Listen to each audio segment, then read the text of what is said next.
You're listening to the Longer Haul Youth Ministry Podcast with Jody Livingston and Chris Trent, episode number 58. Have you ever noticed how your voice changes when you do that, by the way? It's like we're talking and all of a sudden I'm like, wait, who am I talking to?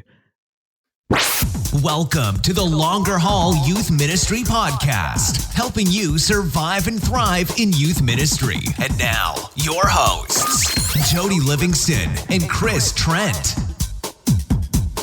Well, hey, everybody. Welcome to the show today. Thanks for tuning in and listening wherever you are and wherever this finds you. Thanks for making this podcast today a part of your day. We're back. Episode 58. Here we are. I love episode 58. 58 is going to be a great episode. Good number. We've done 8 episodes together. Really 9, I guess, if you count the way back in 36. But yeah, man, fun.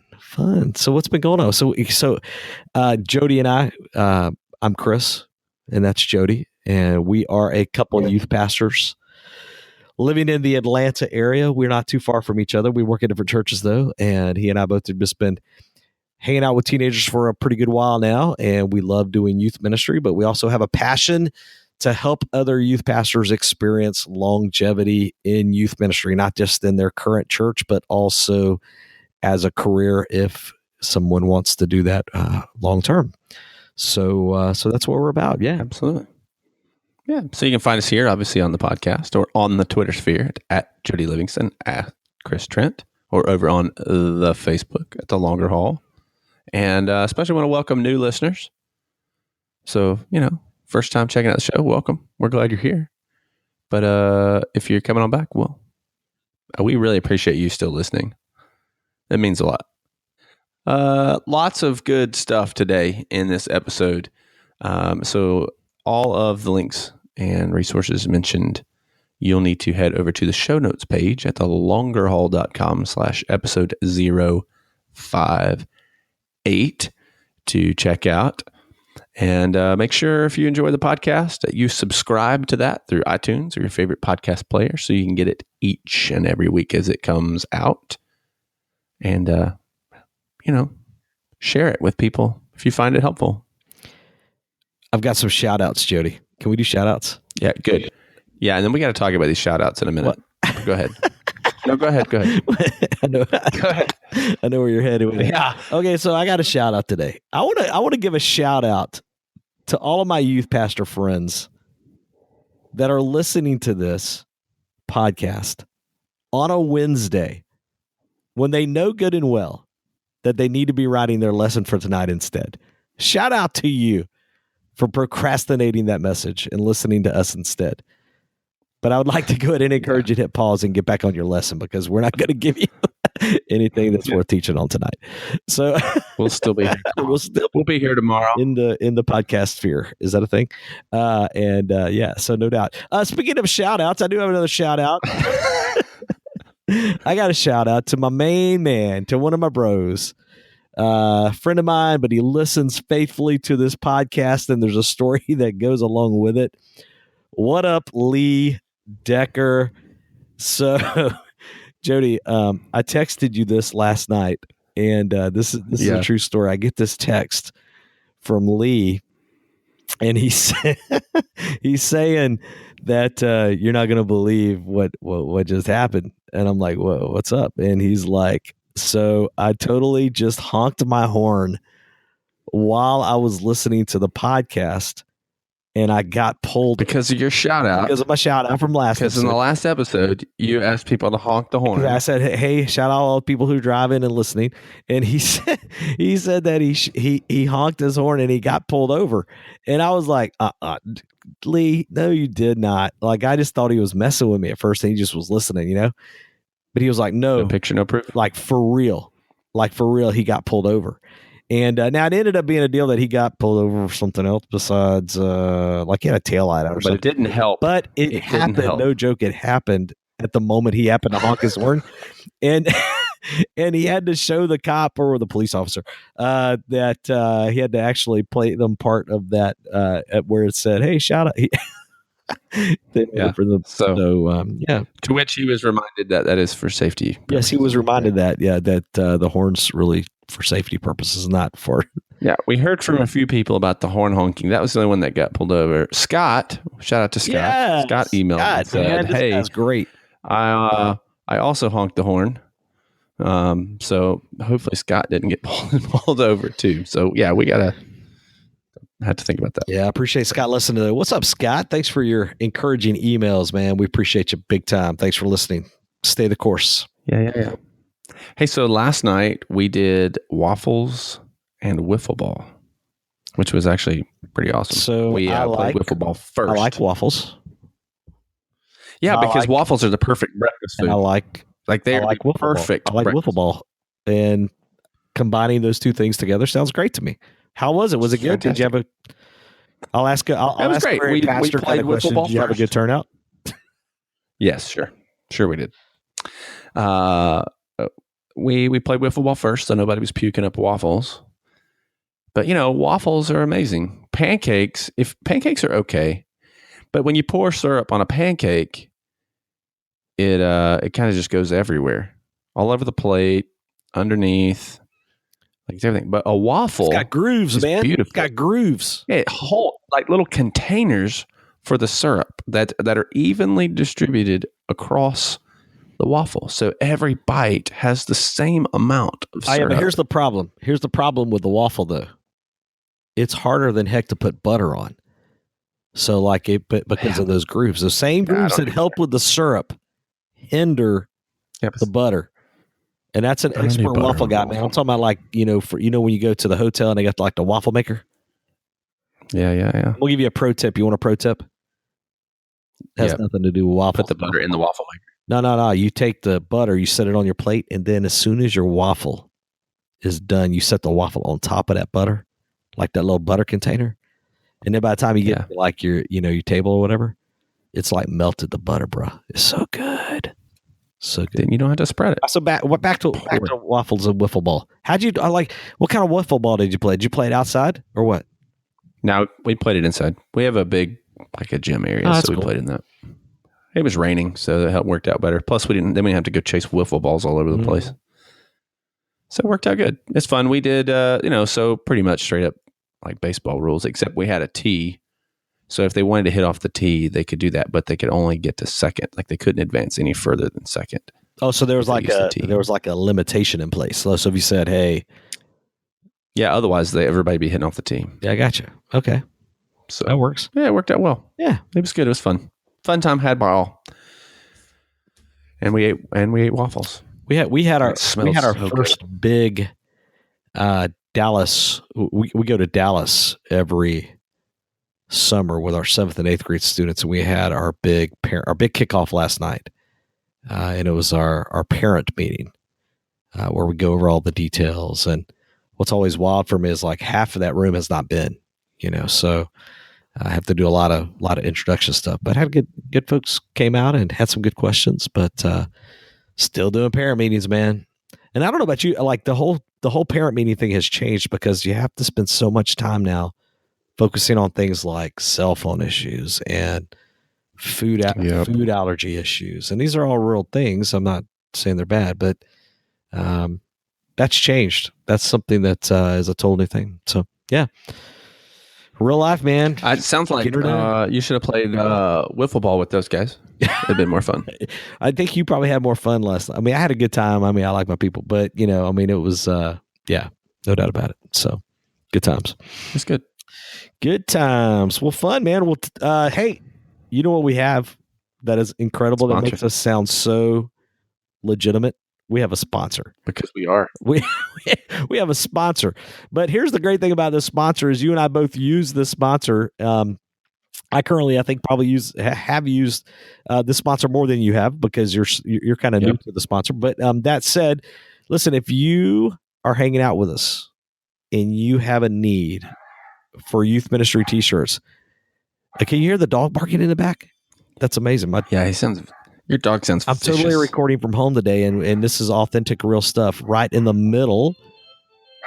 Listen to all this chaos in my house. Whoa. What is going on around here? There's like a wiffle ball is broken out in your house. The dog is chasing the mailman. Like, where do you live, man? What is happening? Well, you're not allowed to edit any of this out. This has got to stay in. No. Okay, so go see Find the Nations in 52 Threads. They're amazing. Bubba's the man. And all the graphics and design is free. Yes. They've raised a ton of money for a ton of people. Quality shirts. Yes. I use them, Jody. I really do. I mean, we use them for everything we do, and they do just great T-shirt designs. They'll work stuff out for you, as far as coming up with ideas. The shirts have got lots of different options as far as your type of shirts you use. So 52threads.com, fundonations.com. They'll get you set up, man. I got my hats, my man treat hats. Matter of fact, Scott, one of the guys we gave a shout out to a minute ago, he asked for a picture of it. I totally sent him a picture of my man treat hat. It was incredible. And he like had it stitched. Pretty cool. It's good, man. I'm telling you. That's pretty cool. So listen, love these folks. I'm glad they're helping us out with some of the cost of putting on the podcast, but we really do believe in 52 Threads and Fund the Nation. So help those guys out. And if you need a t-shirt, consider them. Good stuff. Yeah, absolutely. So we have a great interview today. We're not worried. We're not worried. We've had some. We've always had. I'm telling you, this one. We always have awesome. I just kind of sat and listened. I learned, man. At one point during the podcast, I'm like, Jody, you're just kind of like sitting back thinking all this in. Are you like hanging out or what? Like, what happened? Yeah. So here's, so we always have interviews on the show, and but today's a field trip, kids. Today's a field trip. Today we're taking you to school. That was bad, wasn't it? We're not taking. I mean, we our guest is. Well, we're taking them. Yeah, we're just a bus driver. We're a bus driver on this one. So we're the bus driver. So Dr. Richard Ross is our interview today, and the man, the myth, the legend. Man, he first of all, he's been doing youth ministry since like the late 60s, early 70s. I mean, which is that's incredible. First of all, right there in itself. But he's currently a professor at Southwestern Seminary out in Fort Worth, Texas. Been doing that for a number of years now, I guess since the early 90s. Or actually around 2000, I think he says. But just phenomenal. So just a wealth of knowledge, but has a heartbeat for youth pastors and longevity. And so good. Did you love? I love it. I mean, it's such a good interview. Oh yeah, that's why I sit quiet for much of it because I'm just listening and learning and it came out of. I heard him. Actually, I wasn't live, and I got access to the recording, and he did a recording called "The Maturing Youth Pastor" at a recent conference I was at. And when I got back, I had access to all of them, and I listened to it. And I was like, man, we have to get him on if he'll come on. So just top notch stuff. He knows his stuff about parents. Happens to be co-founder of True Love Waits way back in the day, if you've heard of that. And we don't really talk about that any in the podcast. But, man, really, really good stuff. So we hope you guys enjoy. Yeah. Thanks for listening. And you ready to jump in? You got anything else, Jay? No, that's it. Get ready to write. Well, you're going to want to listen to this a couple times because you want to take some notes. It's good. But make sure you head to the show notes page, and we'll do some of that for you, but not a lot. Yeah, man. Fun times. All right, here we go.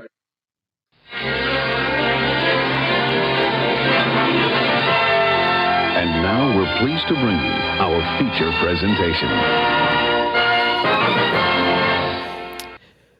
Well, Dr. Ross, thank you for joining Jody and I today on the Longer Haul Podcast, man. We really, really appreciate you giving up some time this afternoon to hang out with us. And just want to welcome all of our listeners into this. And Dr. Ross, I was wondering if we could start off by you just sort of introducing yourself. I know a lot of our listeners are going to know who you are, but there may be some that are new to youth ministry or have not been in it very long, that it might be great for them just to kind of hear a little bit about your background in youth ministry and your longevity in youth ministry as well. I would love to tell the story because Jesus is at the center of it, so that makes it kind of inspiring to tell. I became a student pastor when I was 19 years of age. I knew, even in high school, that God was calling me to do Christian work for my vocation. Had no idea why or what that would look like. I had grown up in smaller churches. Really, I had never seen a youth pastor. Well, I saw one youth pastor. Our little church one time was able to call and pay a guy a little bit, but he died in the church office.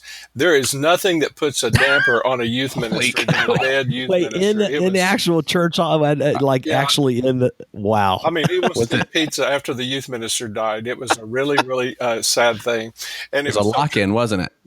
It could have been.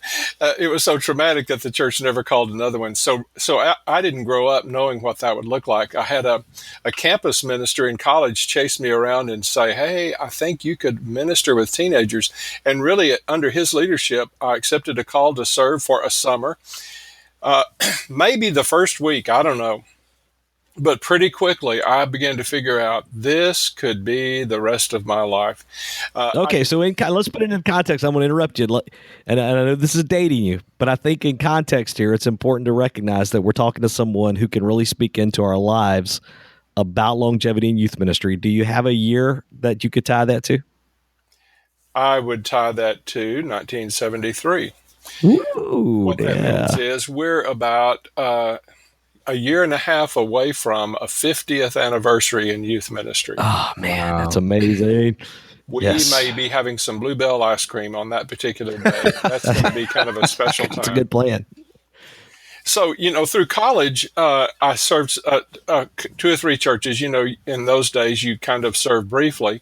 But as soon as I graduated college, I was called to a church in the Dallas-Fort Worth area. Also was going to be going to seminary, which a lot of people would look at as a temporary kind of thing. But I ended up staying as youth pastor of that church for 12 years. And I thought, I might retire here. Actually, that thought crossed my mind a number of times. But God made it very clear that I was to go to Nashville, Tennessee.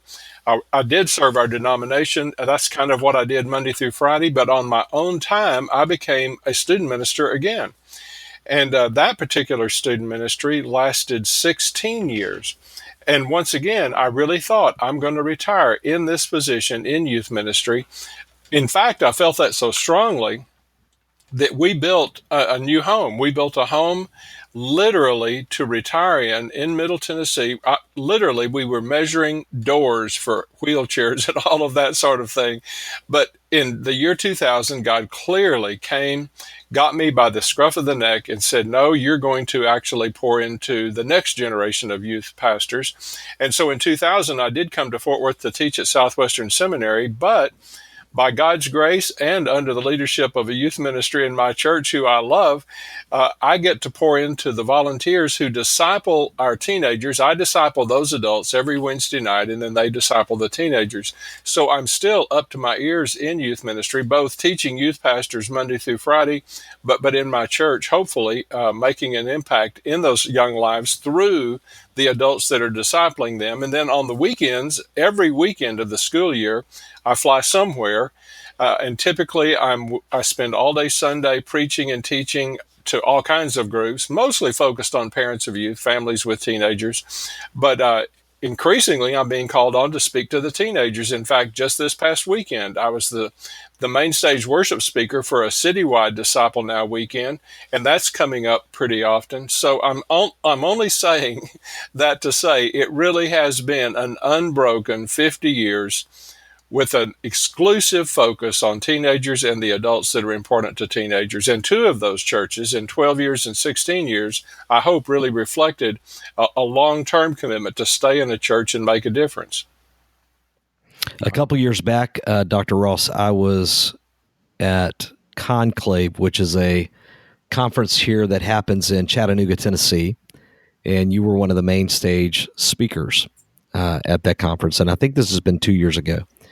And one of the things I was so inspired by was you led. We were standing in the main stage. There are 1,000 youth pastors in the room, and you led with basically sort of your desire that if God would allow it, you would continue to do youth ministry for the rest of your life. That's exactly right. that is still my desire. I think I'll be lying in hospice still trying to figure out some new ways that we could impact a young generation. It's fascinating to me. I think the young people themselves are absolutely beautiful people.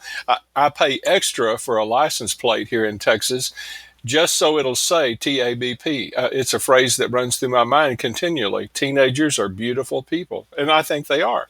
I told the young people at Disciple Now last weekend, I think it's very likely that you guys could be the next revival generation. I have that much confidence in them.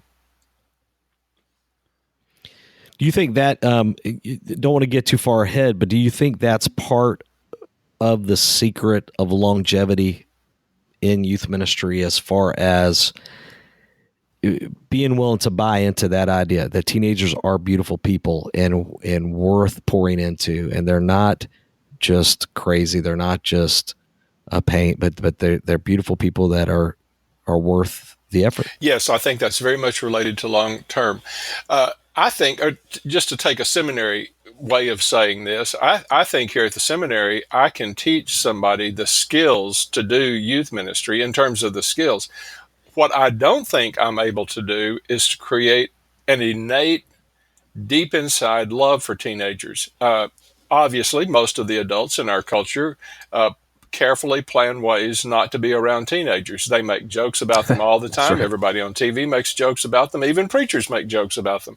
Most adults really consider them to be... That frustrates me, by the way, so bad. Most of the adults really consider them to be unpleasant people. And it's a very, very small subset of adults that would say, tolerate them, I love them, I enjoy being around them.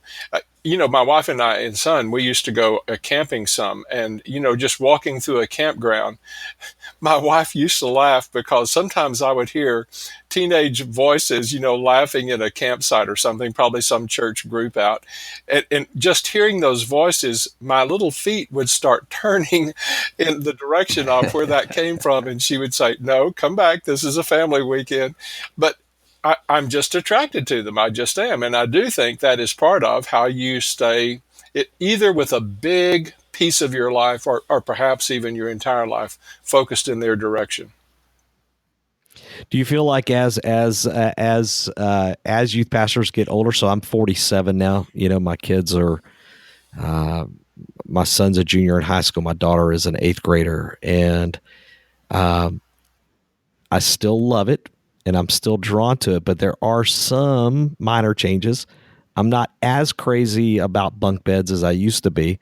Do you think that's a terrible thing, or can I get a little grace on that part as far as being calm? No, in fact, I think that is entirely predictable, and I don't think there's anybody or anything negative about that at all. I experienced exactly the same thing. In fact, in the Nashville church, our youth group started off about 10 or 12, something like that, and eventually we were running about 150, 160. Okay, somewhere in the transition there, I began to figure out, hey, I'm downtown Monday through Friday, plus I travel 110 days of the year for the denomination.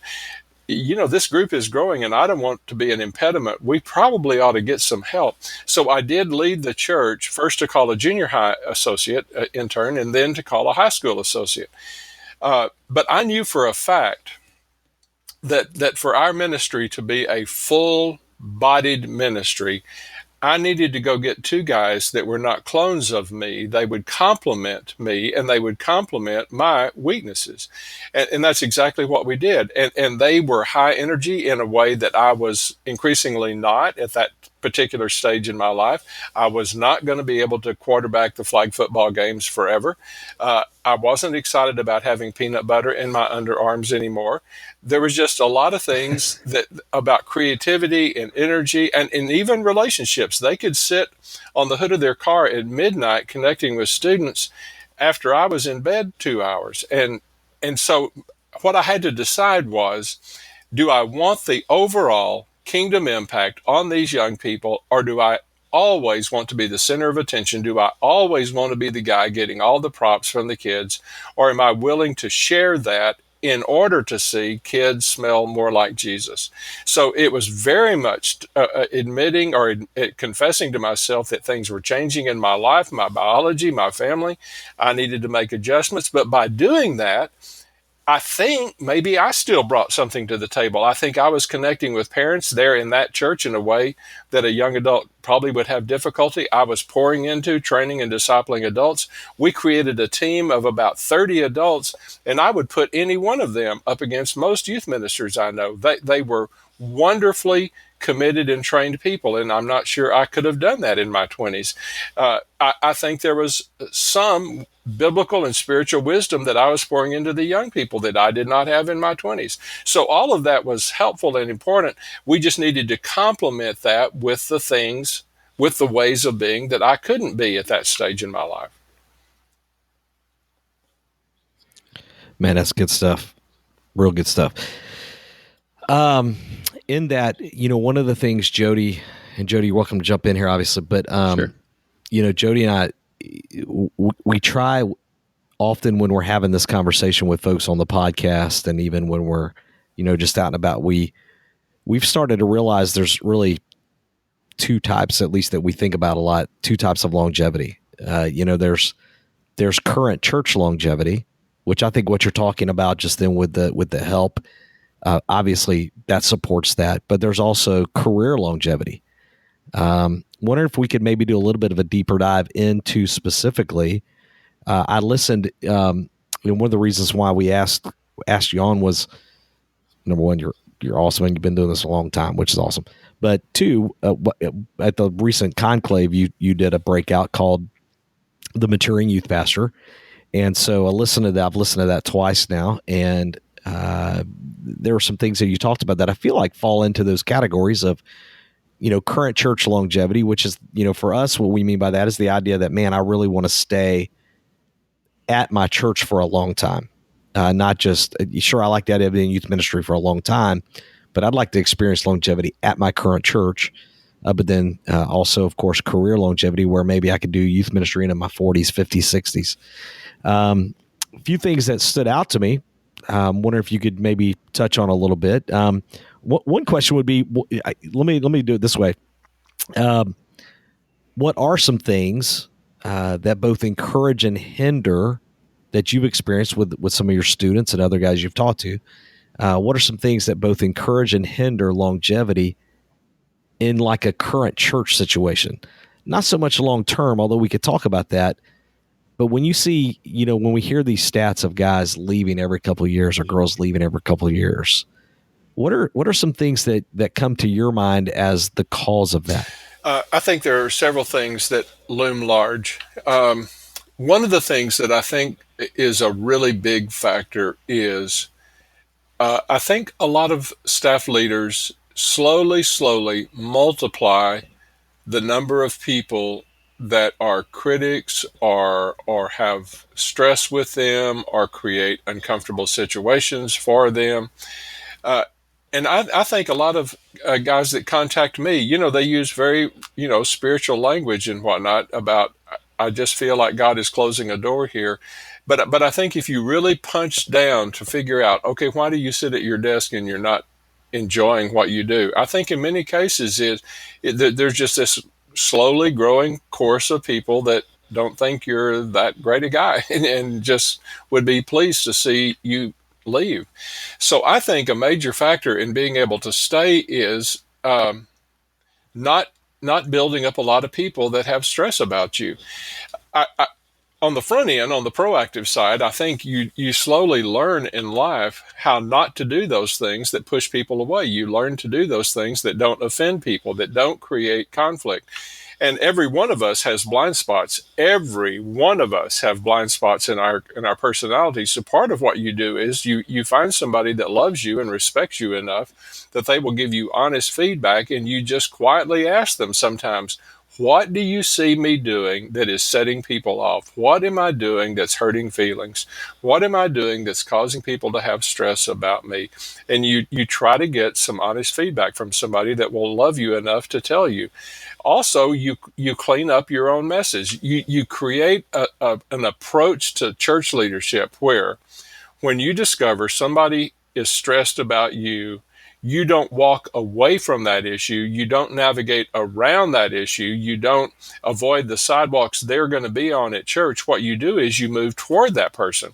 You intentionally move toward them. And of course, you do exactly what the Bible says to do. You go sit on their couch. That's not fun. That's not pleasant, but that's what you do. And you do your best to listen carefully without being defensive to what the problem is. And to the extent that you are able, if you have offended, you seek forgiveness. You humbly seek forgiveness. If you think the thing has been blown out of proportion, forget it. If you think they're not seeing the whole story, forget it. You still seek to rectify the situation by apologizing, doing all that you can to make the matter right. Some of the least pleasant days I've spent in 48 years of youth ministry have been dealing with somebody that was mad at me or unhappy with me. It's just not fun. But in the days that follow, you taking the initiative to go, you see reconciliation, you see healing, you see the patching of things. And what happens is you find, I've been in this church X number of years, and by the grace of God, I can sit here today and say, I just can't think of a whole lot of people that are unhappy with me. I think that's a big part of, I get out of bed in the morning excited about the day. I get out of bed in the morning looking forward to going down to the church. I think that's mostly, and I don't have to face a lot of people that are unhappy with me.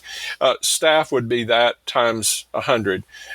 So, when there's stress with a staff member, once again, you take the initiative. You go to that person. You do everything you can to rectify and to make that right from a biblical point of view.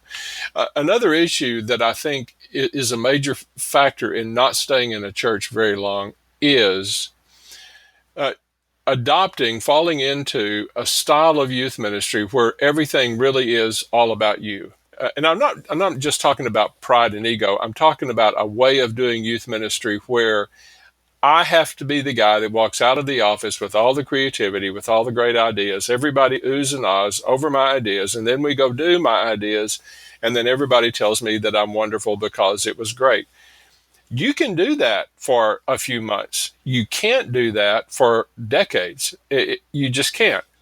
The people that can stay, basically, on the front end of planning, they finally figure out, I need to bring around me wise, sharp people, probably core parents of teenagers, probably core volunteers with teenagers, and teenagers themselves that love Jesus a lot. I bring those people around me. I prime the pump. We do scripture, and then I try to pull out of their little heads and hearts what God is saying to them. And I can see myself so easily right now standing in front of a whiteboard with really clear thinking people and watching this plan emerge. But the plan is coming out of lots of heads. Number one, every single time I'm with a group that does that, what we create is better than what I would have created by myself. And secondarily, whatever we create, that group leaves that room with faces set like flint to make that happen. They are so committed to it, they can't stand it. It's not just me, poor little Richard, sitting here trying to beat the troops into submission. There's a whole group of people that really have seen a vision and want to move in that direction. Then, when it's time to actually make stuff happen, I did create in Nashville this thing called lead teams, and now hundreds and hundreds of churches use lead teams, which basically means, once again, you have core parents, core volunteers, core teenagers who form a team. They take ultimate responsibility for a major event, and they do it. They see it through. The student minister is simply helping that team succeed with their event. So on the front end, you've got a broader, to use a biblical term, you've got a broader group of counselors who are creating a vision for ministry. And then on the other end, you've got the saints coming together to make these pieces of ministry happen. My friend, you can do that for decades. And I'm not exaggerating, I've had so many seasoned youth ministers come up to me at conferences to say, hey, Richard, if I could just thank you for one thing, it would be that whole lead team thing. I was ready to leave youth ministry, and not because I didn't love the kids. I was just tired of the pace. My wife was mad at me for how long I was at church. I really thought I had to be at the center of everything. And I was going to bail for no other reason than just those human factors. But I started organizing teams. We started doing ministry where I didn't have to be at the center of everything. And you know what? I've got my second wind, and we can do this now for years more. I think all of those are pretty important factors in being able to stay a long time. That's so good. How do we help Dr. Ross? So one of the things, serving where I serve, in the years that I've served here, I get and because of a little bit of platform that I have in terms of having spoken at some places in the book and all that, I've started getting phone calls from pastors looking for a youth pastor. So I get those phone calls, and I'm sure you guys get a ton of those, at Southwestern for sure. But so often when I hear the pastor explain what they're looking for, they're not looking for anything what you just described. They're looking for the opposite, unfortunately. They're looking for that rock star. They're looking for that person that can come in. And often I have, and I have no dog in the hunt. So often I'll try to do a little bit of educating there, because typically the guys that I surround myself with, that I'm networking with, or that I would recommend to go somewhere, they're not those Pied Piper type youth pastors, but rather they're the builders. What can we say to pastors to help them to learn the importance, and I should say, what if a youth pastor is listening and they're willing to buy into what we're talking about, but yet there's a little bit of a mindset at the church that they're serving that, well, we hired you to do that. Okay, those are two very different questions. Let's take the first one first. Gosh, you're still teaching me. I feel like I'm in class again. Jody, this is like class with him, man. I'm telling you, it's just like I didn't even realize I asked two questions. Okay, good. I'm sorry. First question: how do we get the ear of pastors? I've written a lot of books for youth pastors, and they've all been rewarding to me. But maybe the most mentally stimulating thing I've done in a long time is write the book, The Senior Pastor and the Reformation of Youth Ministry. Now, it's a fact that boatloads of youth pastors have read that book because they wanted to see what I was saying to the senior pastor, but I really did, deep down in my heart, write it for the senior pastor. And it encapsulates the exact conversation that we're having in this podcast. I am trying to help that pastor see a brand new and far more biblically sound way of doing youth ministry than the impression they probably have, and the one that you just described beautifully. It is amazing to me. They say a definition of insanity is to continue doing what you've been doing and hoping for a different result. They have been calling Pied Pipers over and over rock stars, kid magnets. It never has worked out. They always end up having trouble. The wheels always fall off. And then they call me and say, oh, yeah, could we have the 17th one of those that I've been calling? It just finally made sense to me to say, if you're really motivated and you would spend a couple of hours reading a book, maybe we could change your mind about how 18-year-olds leave a youth group with faces set like flint to go make a difference for the kingdom of God for the rest of their lives, in part through what we've done with them the last 6 or 7 years. So I hope reading is going to be part of that with some senior pastors, and actually a fair number of pastors have read the book and have been impressed by it. But I think we can take some of the themes from the book and say those things to pastors. One thing they can do is just look at the research. You try to find one shred of research in anybody's library that says a rock star is going to stay in a church long enough to see significant long-term lifetime youth ministry among a significant percentage of the young people. You just can't find it. So part of figuring out who to call is to figure out what do we want the end product to look like, and what approach to youth ministry seems to be most related to that. I feel pretty strongly about this, and it could be that if you have an entree with the pastor, you just speak pretty directly, and you just say, Pastor, I respect you so much, but what you have just described to me that you're looking for may show a brief little blip in attendance and excitement. It's not going to last, and it's certainly not going to create lifetime disciples. So the other question, what do you say to the youth minister who is in a church, feels like there's a different and better way of seeing ministry than his supervisors? one answer I would give is the book, The Senior Pastor and the Reformation of Youth Ministry. I know lots of youth ministers that have respectfully asked their pastor if he and they could read a chapter a week and then just get together, maybe over a meal, and just talk about that chapter.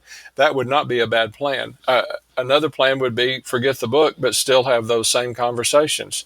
To say, Pastor, I'm out and about, I go to conferences, I'm listening to people, and it just seems like there is a way of doing ministry that's emerging that seems to have potential to mature and deepen a lot of young people. Could I share with you some of the things that I'm learning and discovering? And then later, could we take some very small steps, some very gentle steps in some directions to just see how it turns out? I don't want to do anything radical. I don't want to turn the church upside down. But would you give me enough latitude to take some careful steps? And then you and I will evaluate. We'll just decide, is this really working out? It's kind of Daniel. It's, come back and look at me in a few weeks and let's see if this suggestion that I'm making has really worked out. That's so good. Gosh. Jody, you're just sitting back I'm and just just listening, soaking man. this up, aren't you? I'm just listening. So when you say you were able to kind of lead the church to bring on some help for you in Nashville, the middle school and the high school guy who were younger, what would you say? Like if there's a youth pastor listening who's feeling himself getting older, recognizing I can't be the one to do this anymore, how would you suggest them going about having that conversation with the pastor or whoever to ask for that help to come in without feeling like they're saying, I'm not the one I can't do this job anymore? Anytime you're talking to somebody in authority, the key is to try to think like that person thinks. Every time you talk to anybody about anything, the most important thing is trying to understand and think how that person thinks, how they see the world, how they see reality, because you're obviously shaping every remark you make to that person's mindset. So with the senior pastor, you start positively. You say, Pastor, by the grace of God, I can feel myself maturing and excelling in some pieces of youth ministry. I just want to bring you up to date. The other night, I had a seminar with our parents. I didn't used to do that very much. Now that's becoming a very important part of my ministry. And by the way, I really can tell that I'm connecting. I've got a child that's 12, and oh my goodness, I think the parents are now beginning to see me as a fellow traveler. I think they're beginning to see me as somebody that's walking beside them. Pastor, I really think we've got some great days ahead in parent ministry. And Pastor, a couple of weeks ago, I was with our volunteers. More and more, I'm seeing myself as seminary for the volunteers. They're not going to go to Bible school. So more and more, I'm seeing myself as the person that teaches them how to handle God's word. Really, some of the principles of hermeneutics. I'm teaching them how to literally teach. How do you teach creatively in a way that makes a difference in a teenager's life? All kinds of things. I feel like now I'm able to pour into them so that they're not just grunt workers. They really are valued partners in our ministry. And Pastor, when I gather people to for planning, I feel like now I'm so much more skilled in bringing people together, catching their thinking, pulling stuff out of their hearts, and constructing youth ministry out of that. Pastor, in addition to all of these things that I can tell are growing and developing within me, I also have a concern, though, that we not lose some of those pieces of youth ministry that are important, that in some ways are related to, just being close to them in age. So Pastor, I've got an idea. While I'm growing, while I'm maturing, while I'm moving into some of these new arenas that I've not been strong in the past, I feel like we can complement that by bringing into our process some younger adults the teenagers easily can identify with, younger adults who really understand minute by minute the shifting culture that the teenagers swim in, young adults that just biologically do really well, high energy, late night hours, all of those things that's just part of being a young adult. So Pastor, what I think I'm suggesting is an associate that would work with me, and I would steer the ship, I would give direction, I would pour into the significant adults in any teenager's life while that person is being very relational, being out in the schools more than I'm able to be, staying up with kids that need to talk. Pastor, what I feel like is, even financially, by creating support for a couple of positions, I think we can do far more youth ministry and more effective youth ministry than we've ever done in the past. So I think you start from your positions of strength, and then you show the pastor how whatever we might be losing over my not being young, I want to show you how someone could come alongside and complement that. And if I could just throw this in, I don't want anybody to be depressed thinking, well, I'm in a church that couldn't possibly pay someone, even if they wanted to. It would also be helpful for some folk in middle-sized churches, maybe even smaller churches, to just think creatively. Do you have a Baptist or a Christian college in the area? Could you go to a professor and say, do you have some kind of field education or supervised internship program? Boy, have I got a deal for you. I would be so glad to supervise someone out of your program, help them get course credit, fill out all of your forms, and they can help us by relating to young people that they're very close to in age. What you might discover is, because of the whole course credit thing, a student might not even be expecting a big salary, maybe no salary, at the very least a minimal stipend. And so all of a sudden your kids are getting great frontline ministry, but it didn't take a big financial investment for that to happen. Or you might say, we've grown a couple of college students or young adults right here in the church, and they're kind of in the community. Why don't I take them under my wing, pour into them in a dramatic way, get them on a reading program, mentor them every week, and see them turn into people that really have some staff level ability, even though they're just one of us and they're going to continue working down at the lube shop even while they're helping me at the church. So I don't think the door's closed just because you don't have a big budget. That's good. That's so good. Good stuff. So let's transition a tad, and we can always come back to church longevity, but let's start to move the ship just a little bit.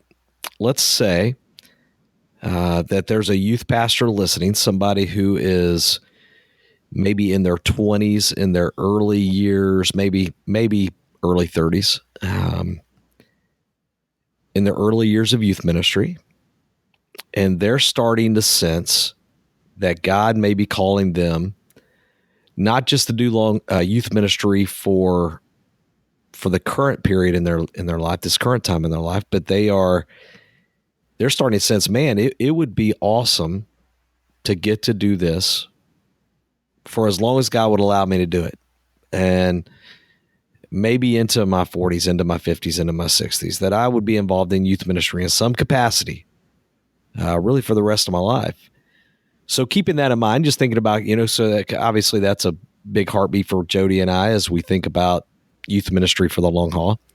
And I wrote book on it because it's a passion of mine as well. And keeping that in mind, what are some things, and you talked about a lot of these in your maturing youth pastor breakout, but there's some other things as well. What are some things that come to mind that would really almost the question that I asked earlier, which is that would both encourage or maybe hinder longevity, long-term career longevity?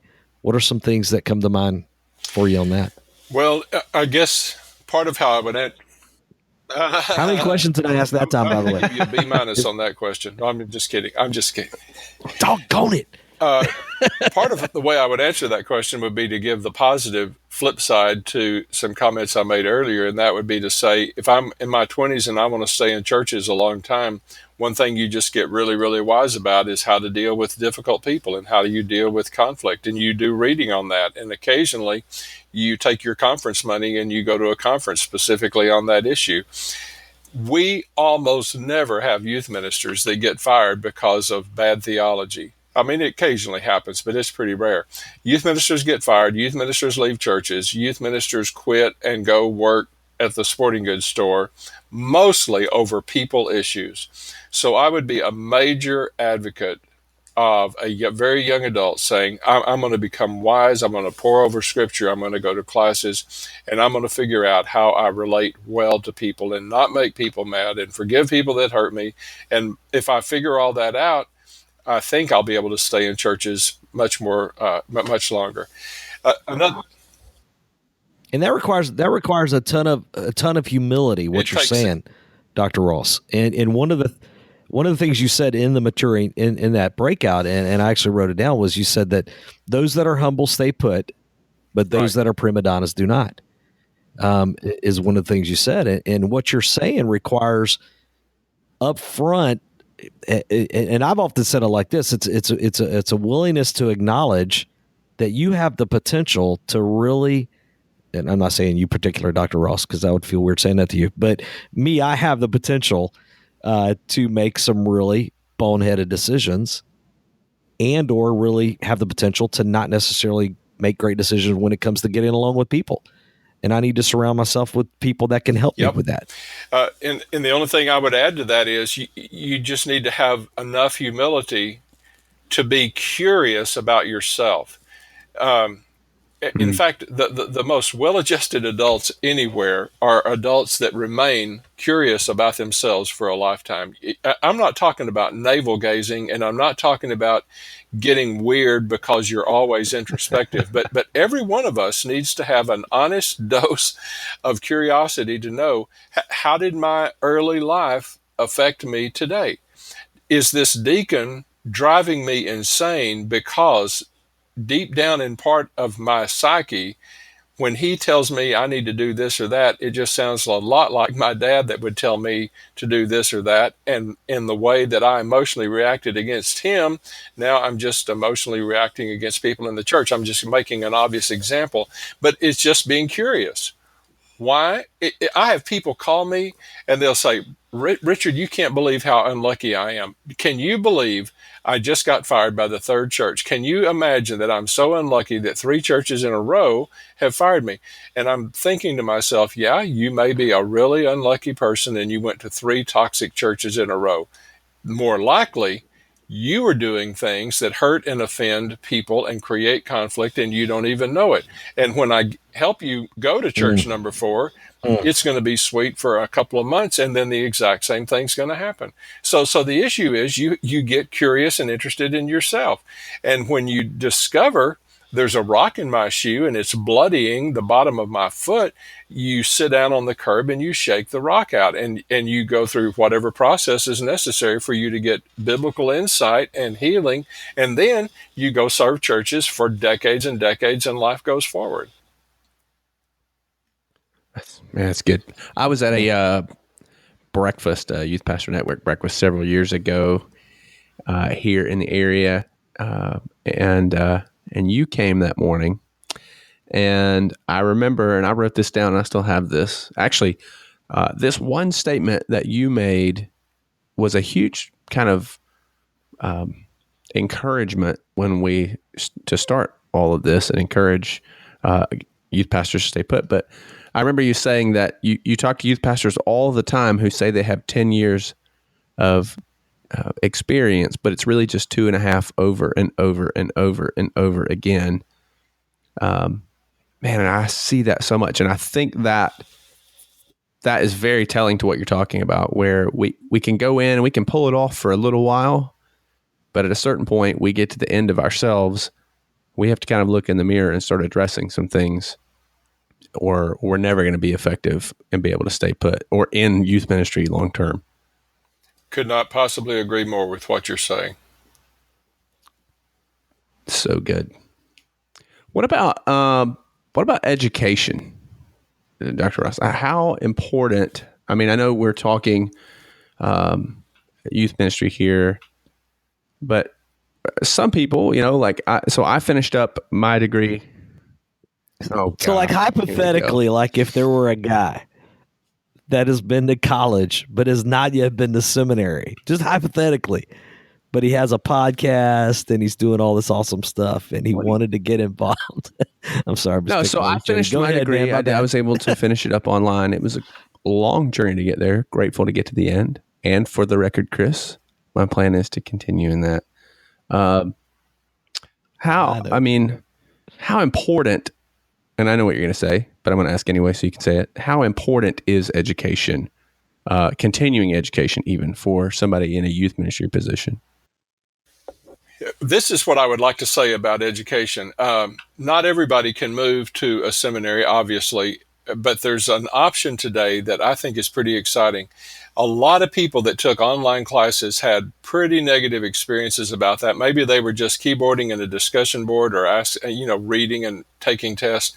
Uh, every class that I teach now in student ministry, I have more people watching that class live, participating, asking questions, reacting to other students than I have actually sitting in the classroom. Now, I've got students in class every single day, but now more and more people, actually people in other countries at times, that are very much tied to what we're doing. They're feeling the inspiration of the class. They're listening to their peers answer questions. They themselves are speaking to the class. I just think it's an exciting way to get sharper in youth ministry, to take two issues that have rippled through this entire podcast. For a student minister to say, I am feeling increasingly confident to stand before volunteers, maybe people older than me at times, but I am seminary for those people. I am showing them how to handle God's word. I am showing them how to teach effectively.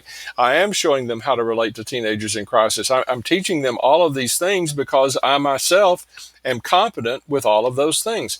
You walk across the hall and there's a room full of parents and you say, I feel the same competence. I may not have a teenager yet. I may be decades younger than a parent of a teenager, but I feel competent to understand what's going on in the home, how to parent well, how to spiritually lead at the house, all those things that are fundamental to creating lifetime disciples. Education may very well be that thing that opens the door to a student minister saying, no, I don't quarterback flag football, but I am growing in some crucial areas of youth ministry, and I'm growing into those areas because I've taken some of my very valuable time to become as well trained as I can possibly be. Yeah, and it's so important. And one of the things, Dr. Ross, that I often say to folks sitting in, breakouts and such is, man, when you're in your 20s, it may not matter so much, in a sense, but if you want to keep doing this long term, there is going to come a moment when you're in your 30s or 40s where you would love maybe for another door to open up somewhere. And so many churches require you to have that continuing education in order for them to even consider having you. And so it's just part of the deal. And I'll be fully transparent. It took me 9 years to get my MDiv. But it's one of those that, man, finally, after I kept at it, I've got kids in the process, and all that, but it continues to keep those doors open at this point, and it's out of the way, and that's not a roadblock for me anymore. So it's super, super important. That said, Dr. Ross, we want to honor your time, and you've given us a lot of time. I want to make sure that we do, where can people find you if they want to go online and, when it comes to some of your books, when it comes to your website, or maybe they have a desire to have somebody come out and speak, where would they track you down? My website is richardaross.com. If you go to richardross.com, there's this fruity guy in California who will confuse you to death. So be sure and go to richardaross.com. All of our resources are there. My speaking calendar is there. Most any way you would want to connect, links to Twitter and Facebook where I post every morning. That would just be a great way to stay in contact with people. And if school, obviously lots of great schools out there. We happen to be talking kind of in Baptist world right now. We have people that are not Baptist listening, but if Southwestern were something that someone was interested in, they could connect with you on that as well, and you could point them in the right direction. That's exactly right. And there are links to the school on the same website that I just gave you. That's good stuff. Dr. Ross, just on a personal note, gosh, it's been now maybe 14 years ago. I had you at my church there in Garland, Texas. And I just want to say thank you for the voice that you continue to have and the voice that you had in my life. There was a moment there where you blessed me. We were I had you in for a parenting weekend, but I also took advantage of you being there and had you do some training with our youth workers. And you in that meeting, it took time to just really affirm me in front of my youth workers. And but it was also a moment. There had been some teenagers walk up to me. You and I were there. You had gotten there. We were in the sanctuary. Some teenagers walked up, and I asked you to hold on 1 second, and I talked to the teenagers. And at the time, it was just a crucial time for me as far as figuring out this. How long do I want to do this? And you really just affirmed my heart in that moment of saying, man, a guy that will tell the guest speaker guy to hold on and will focus on teenagers instead has a call to youth ministry. And you said that to all my youth workers. But really what I heard that day, it was a real reminder to me that, man, God really has called me to this. And so I appreciate big time your willingness to pour into that, and wondered if maybe if you had what you do. I mean, a lot of youth workers are listening right now. A lot of youth pastors are listening. If you wanted to end this conversation with just a blessing of some type to youth pastors, what would you say to youth pastors that are listening? If you are conscious and you have clear thinking in the minutes before you die, not all of us will, but if you're aware of the fact that you're dying, there is no possible way that your thinking will not turn toward, did my life matter? What was I down here taking up space and using up resources, or did my life actually matter? I don't think you can approach death without asking that question. I think those that spend some or even all of their life in ministry with teenagers and the adults that are important to teenagers, I think those folk are going to have no problem with that question. To touch a young generation, to touch those that are so full of potential and are so full of the possibility of chaos and destruction, to literally be involved in their lives on a daily basis. It just matters. It shapes the future of the world. Every civilization has changed and shifted in either positive or negative ways depending on the generation coming up. So I just would say there is no better way to invest one's life than that. It is doing that which does make a difference. And of course, there's hard days, and the salaries will never be equitable with everybody else's, and we just understand all of that. There are sacrifices involved, but we are down here for the glory of King Jesus. That is what we're doing on the planet. And I just can't think of any more exciting or fulfilling way to glorify him than to be involved with young people. That's so good. Dr. Ross, thank you so much for giving your time today and being on. We cannot thank you enough, and helpful, I know, for those listening. Well, there you have it. Great interview. I mean, man, that's like that was a lot. That was good. So good. So good. Good stuff. So good.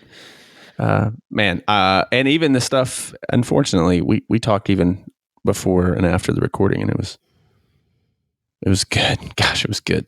At one point, I remember thinking I should have started the recording before we started the interview, because it was we were learning before we started actually learning today. Yeah, so. Totally. And man, I'm telling you, like Jody, no joke, he's the real deal.